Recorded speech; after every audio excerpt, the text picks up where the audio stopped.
Айсулу, быйыл өзүңүздөр билгендей биздин Ормохан атабыздын 230 жылдыгын өткөрдүк. Мамлекеттик деңгээлде белгиленди. Ормохан атабыз өзү ушул кыргыз мамлекетин мамлекет болуп сакталып калышына, түптөлүшүнө өзүнүн өтө зор салымын кошкон биздин тарыхый инсаныбыз. Анан ошондой тарыхый инсандардын бири да сизсиз.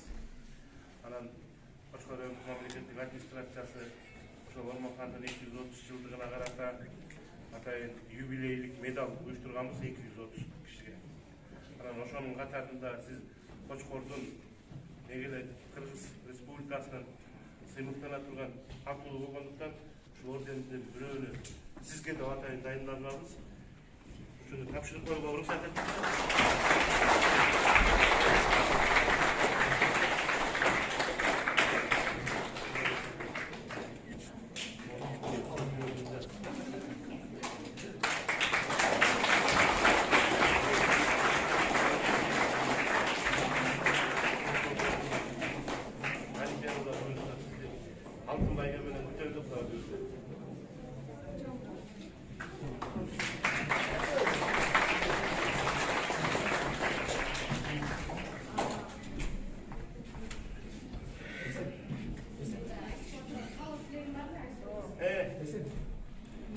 Азыр кичине кечиресиздер.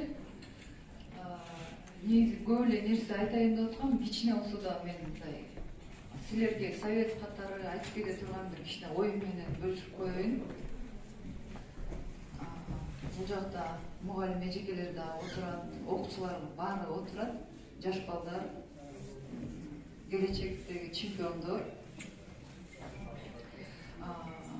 Мен деле ушул Кочкор районунда Теңдик айылында чоңоюп өскөм, жөнөкөй үй бүлөнүн 4-чү баласымын. Айтайын дегеним, мен деле айылда жүрүп, ким ойлоптур? Кошуна эч ким ойлогон эмес, чындыгын айтканда ушул дүйнө жүзүн багындыраттыр.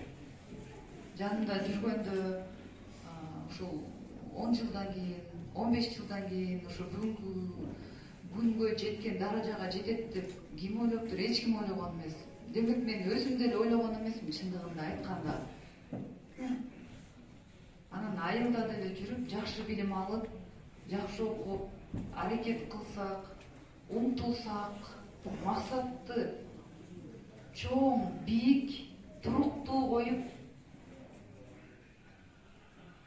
ошол максатка жетиш үчүн эмгектенсек, биз сөзсүз түрдө Алла Тааланын буйругу менен жетет экенбиз.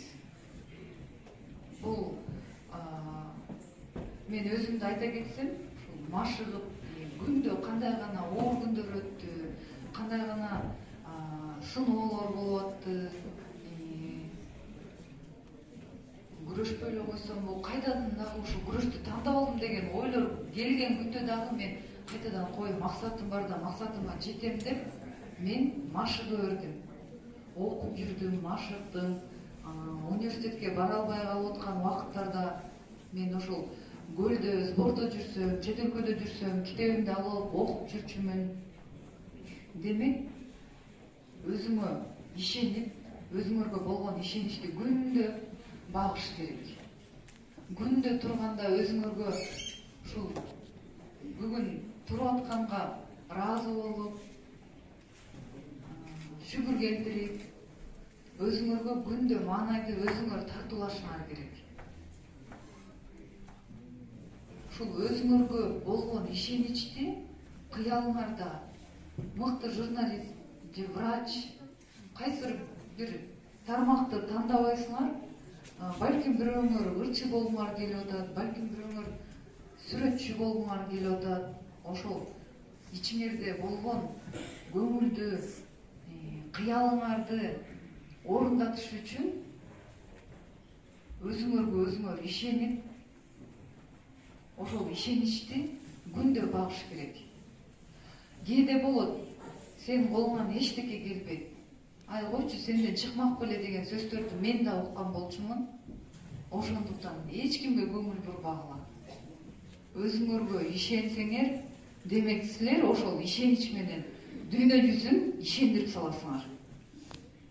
мен ушул айылдан чыккан кыз катары мен силерге айткым келгени ушул болду да.